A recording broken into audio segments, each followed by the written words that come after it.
Rota 66. Isso é interessante, né? Porque muita gente acha, né, que o sério mesmo é fumar, é beber, é roubar, é matar, né, é dar tiro na cabeça do outro, é usar droga. Isso sim é muito grave.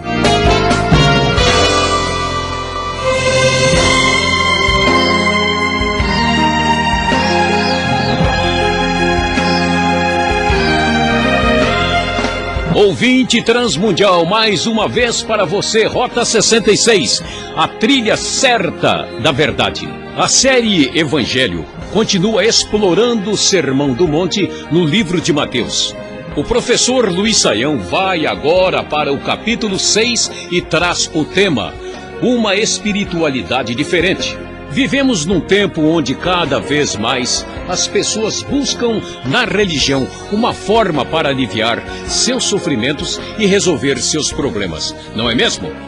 Mas qual a motivação certa para fazer essas coisas? O que está por detrás da verdadeira religião? Comportamento religioso, o que isso pode nos ensinar? Esta é uma conversa de alta prioridade. Acompanhe.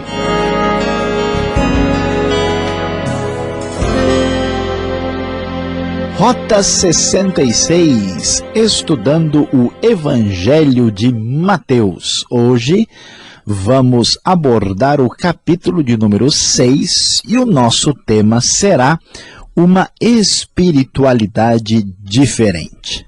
Você já acompanhou conosco aqui no Rota 66 as bem-aventuranças do capítulo 5, as bênçãos de Deus, o aplauso do céu que cai sobre aquele que está no reino de Deus, que tem uma ética diferente, que pauta a sua vida por um padrão diferente. Pois é, essa espiritualidade diferente prossegue aqui pelo capítulo 6.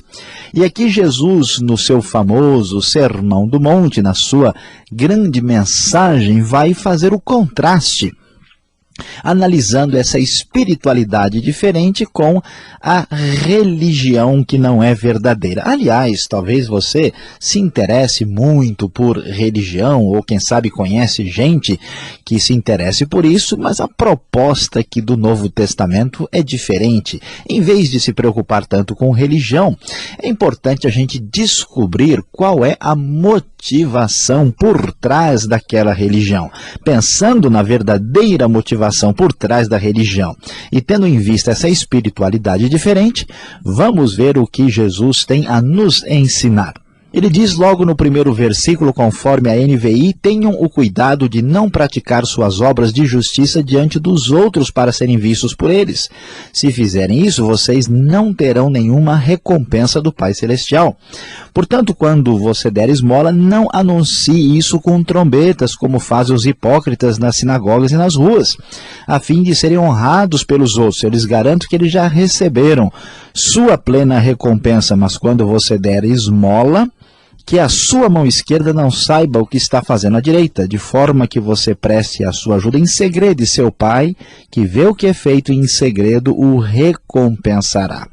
Aqui falamos sobre a contribuição, a esmola, a caridade, aquilo que é feito para os outros. Por que é que você faz isso?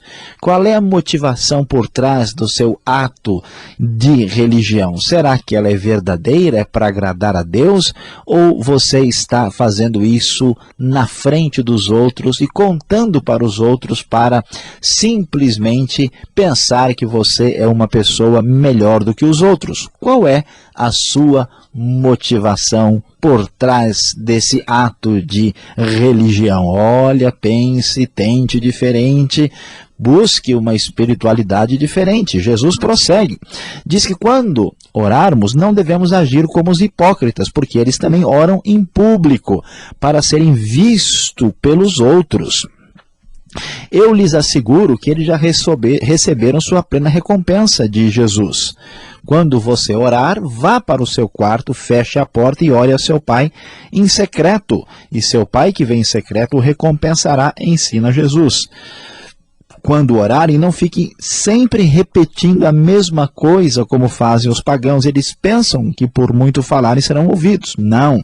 Ao contrário, O Pai Celestial já sabe, antes de nós pedirmos, o que é a nossa necessidade. Portanto, na hora de orar, Jesus nos ensina, em vez de fazer uma coisa mecânica, em vez de fazer uma oração, uma prece na frente dos outros para mostrar respeito e religiosidade, Jesus diz, não, orem assim, Pai nosso que está no céu, santificado seja o teu nome.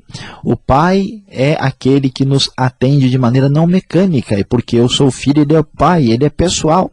É aquele que está envolvido com a comunidade da fé, por isso ele é o Pai nosso, é o Pai que está nos céus. O desejo do coração do que ora de verdade é que o seu nome seja santificado e que o seu reino venha, porque a grande felicidade só vai existir quando a vontade de Deus for feita no céu e na terra. Ela é feita no céu e o desejo é que ela seja feita aqui, porque assim haverá paz e felicidade. Dá-nos o nosso pão de cada dia, não o pão de vários meses, não uma espécie de segurança com base no poderio humano, não. Sustenta-nos a cada dia, perdoa as nossas dívidas como perdoamos aos nossos devedores. Aquele que não perdoa é porque não conhece perdão e está longe do reino de Deus. Não nos deixes cair em tentação. Esse sim é o grande problema, é pecar contra Deus. Por isso, ele pede, livra-nos do mal, porque o teu é o reino, o poder e a glória para sempre. A oração de Jesus não só é uma oração, o famoso Pai Nosso, ponto comum entre todos os cristãos, este Pai Nosso é também um modelo de oração e de vida para todos aqueles que querem entender o ensino de Jesus. E Jesus ainda insiste, aquele que perdoa as ofensas terá os seus pecados perdoados, mas quem não perdoa também não será perdoado pelo Pai Celestial. Religião externa para impressionar os outros não vale muito, mas motivação correta e capacidade de perdoar quem nos ofende e nos maltrata, este sim é o teste verdadeiro que Jesus coloca diante da gente para ver se temos de fato uma espiritualidade diferente. Prosseguindo neste tipo de ensinamento importante, Jesus vai falar sobre o jejum, prática religiosa muito comum. Quando jejuarem, diz o verso 16, não mostrem uma aparência triste como os hipócritas, pois eles mudam a aparência do rosto a fim de que os outros vejam que eles estão jejuando. Eu lhes digo verdadeiramente que eles já receberam sua plena recompensa. Ao jejuar, arrume o cabelo e lave o rosto. Não fique parecendo como religioso que passou a noite em oração, em vigília, e mostrando que você é consagrado. Isso está fora daquilo que Jesus nos ensina. Para que não pareça aos outros que você está jejuando, jejue, ore, faça tudo em silêncio. Mas apenas a seu Pai, diz o texto, seu Pai que vem em secreto o recompensará. Por trás da sua religião, qual é a sua motivação? Meu prezado ouvinte. E continuando nesse raciocínio, você já certamente percebeu que muita gente religiosa é bom de boca, é bom de prosa. Então, na verdade, como é que a gente vai saber de fato se a pessoa é sincera, se na sua religião há verdadeira motivação? Sabe como? Como é que ele lida com as coisas materiais, financeiras, do dia a dia, como ele mostra a sua confiança em Deus. Por isso, para fazer o teste com a gente, se a nossa espiritualidade é de fato diferente, veja o que Jesus vai nos dizer no contraste entre as duas ideias, a dele e a ideia da religião humana, quando vemos aqui o verso 19. Não acumulem para vocês tesouros na terra, onde a traça e a ferrugem destroem, e onde os ladrões arrombam e furtam, mas acumulem para vocês tesouros nos céus, onde a traça e a ferrugem não destroem, onde os ladrões não roubam nem furtam, pois onde estiver o seu tesouro, aí estará o seu coração. Será que a pessoa de fato crê em Deus? Será que Deus é sua prioridade? Será que as coisas do reino mexem com a sua vida? Vamos ver em que medida as riquezas passageiras desse mundo, que vão ser corroídas pela traça e a ferrugem, como elas dominam a sua vida e o seu coração.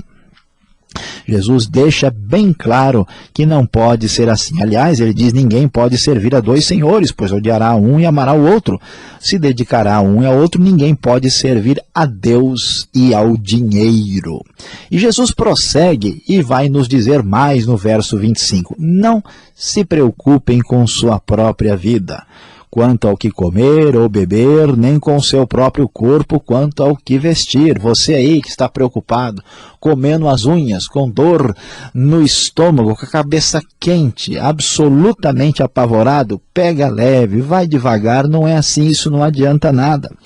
Não é a vida mais importante que a comida e o corpo mais importante que a roupa? Observem as aves do céu, não semeiam, nem colhem, nem armazenam, em celeiros, contudo o Pai Celestial as alimentam. Não têm vocês muito mais valor do que elas? Quem de vocês, por mais que se preocupe, pode acrescentar uma hora que seja a sua vida? Por que vocês se preocupam com roupas? Você que chegou do shopping aí, que acha disso? Vejam como crescem os lírios do campo, eles não trabalham, nem tecem, contudo eles digo que nem Salomão, em todo o seu esplendor, vestiu-se como um deles. Se Deus veste assim a erva do campo que hoje existe, e amanhã é lançada ao fogo, não vestirá muito mais a vocês, homens de pequena fé.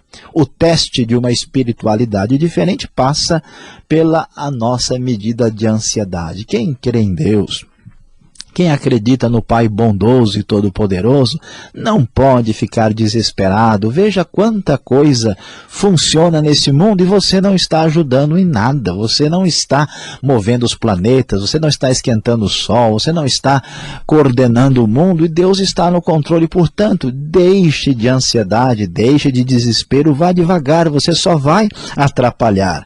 Pois é, não se preocupem dizendo, diz o texto, não se preocupe perguntando o que vamos comer, o que vamos beber, o que vamos vestir, porque os pagãos é que correm atrás dessas coisas, mas o Pai Celestial sabe que vocês precisam delas. Portanto, em vez de colocar isso no centro do coração, em vez de colocar isso como prioridade, em vez de ter por trás da religião esta terrível motivação, escute o bom conselho de Jesus que encerra esse texto. Busquem em primeiro lugar o reino de Deus e a sua justiça, e todas essas coisas lhes serão acrescentadas.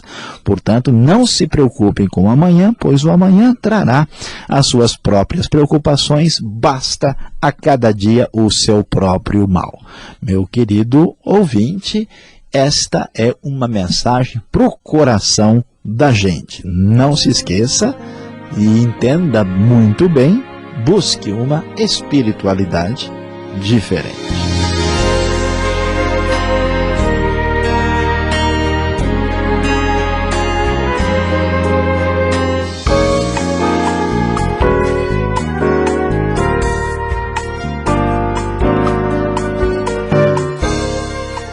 Depois desta aula que você acompanhou aqui na exposição de Mateus capítulo 6 com o professor Luiz Saião, vamos aproveitá-lo e algumas perguntas para esclarecer e entender melhor o texto.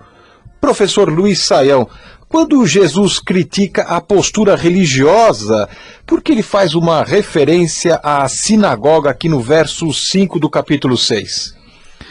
Pastor Alberto, à primeira vista alguém pode imaginar assim, puxa, será que Jesus não gostava dos judeus? Ele está criticando aí a sinagoga, será que há algum problema com isso?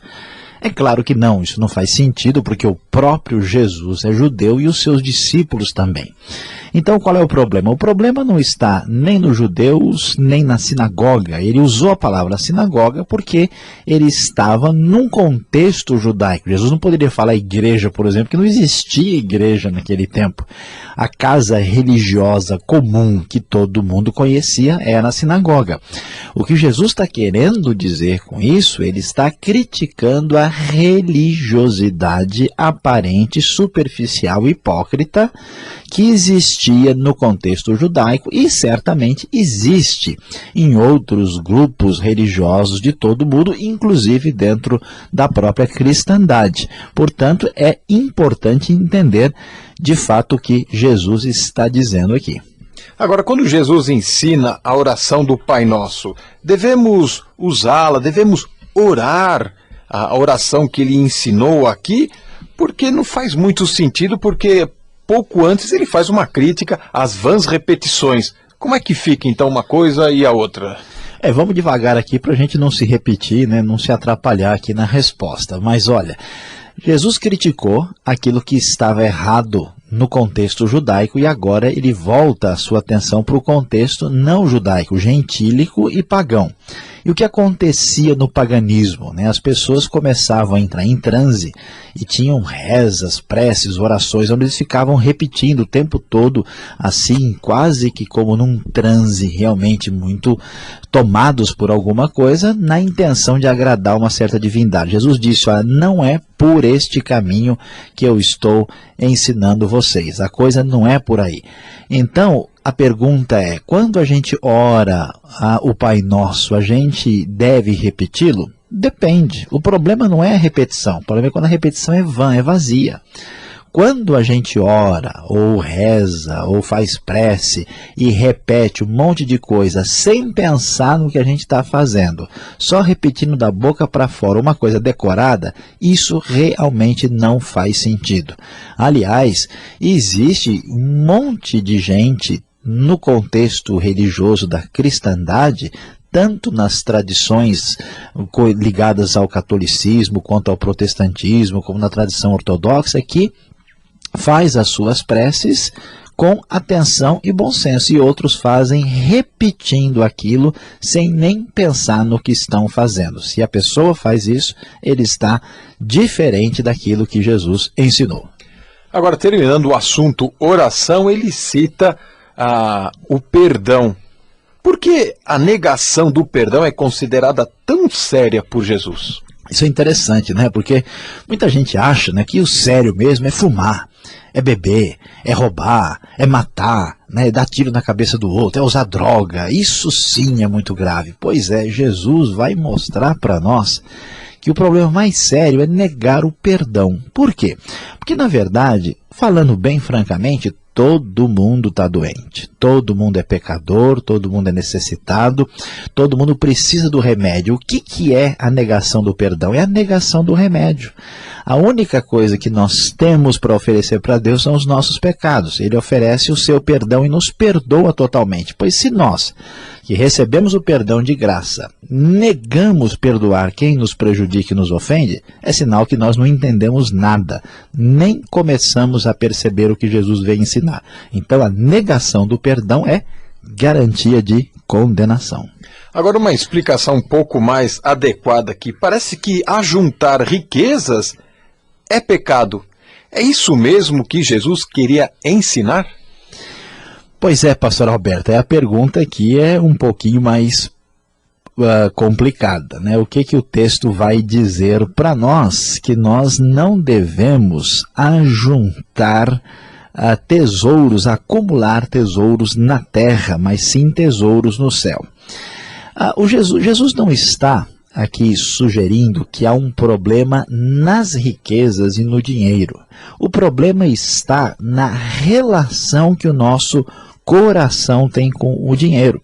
Quando uma pessoa, por exemplo, trabalha e tem resultados do seu trabalho e é livre do poder do dinheiro sobre a sua vida, essa pessoa pode ser uma bênção, inclusive, no reino de Deus. Mas quando a Bíblia fala de acumular, de entesourar, ela está sugerindo que a pessoa tenha o coração nisso. Alguém acha que quanto mais dinheiro ele tiver, mais felicidade, mais bem-estar ele vai ter, e ele vai estar por cima da carne seca, ele vai ser o rei de tudo.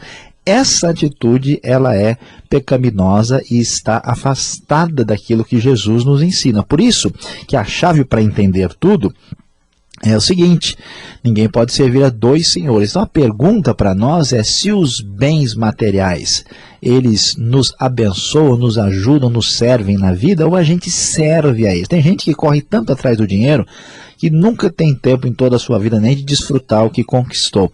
É uma coisa desequilibrada e fora daquilo que Jesus pretende nos ensinar. Então, se o coração se apega e a vida se escraviza ao dinheiro, com certeza a pessoa está em pecado.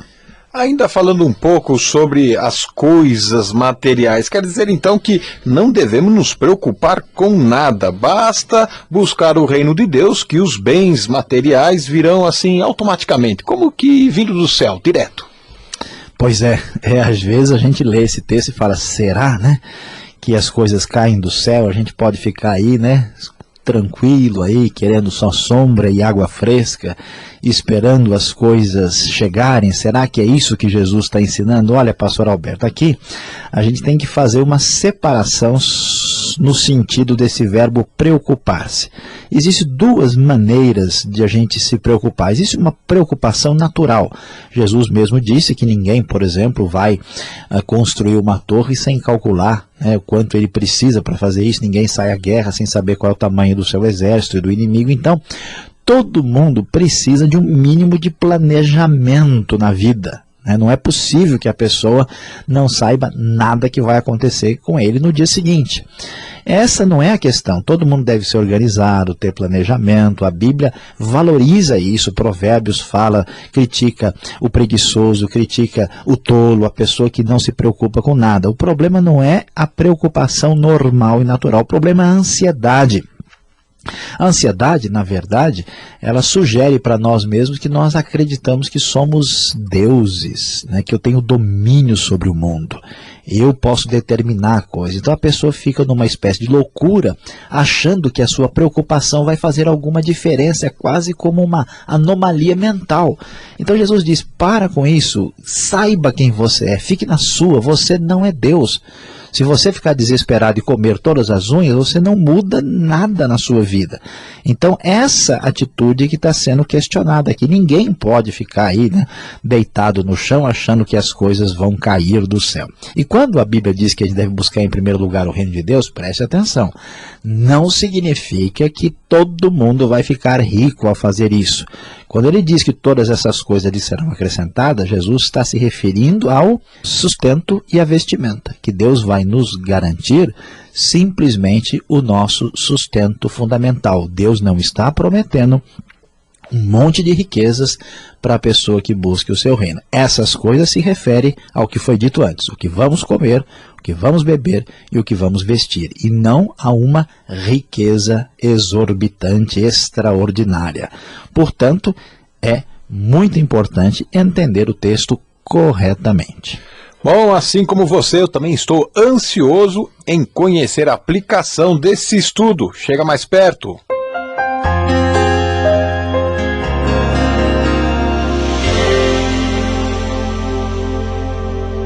No Rota 66 de hoje, você caminhou conosco por Mateus capítulo 6. Sim, você está nessa viagem com a gente, pensando hoje sobre uma espiritualidade diferente. Você viu muito bem como Jesus questionou a falsa e aparente religiosidade dos seus dias e trouxe uma proposta diferente. Uma postura absolutamente peculiar que mostra o que está por trás da religião, qual é a verdadeira motivação, o que realmente move e mexe aí o nosso coração. E quando a gente pensa sobre essas questões, nós certamente temos de chamar a atenção para a prática, para a nossa aplicação. Ao pensarmos num comportamento religioso e numa aparente espiritualidade, o que importa mesmo, meu querido ouvinte, é se Deus é a sua, é a minha, é a nossa prioridade.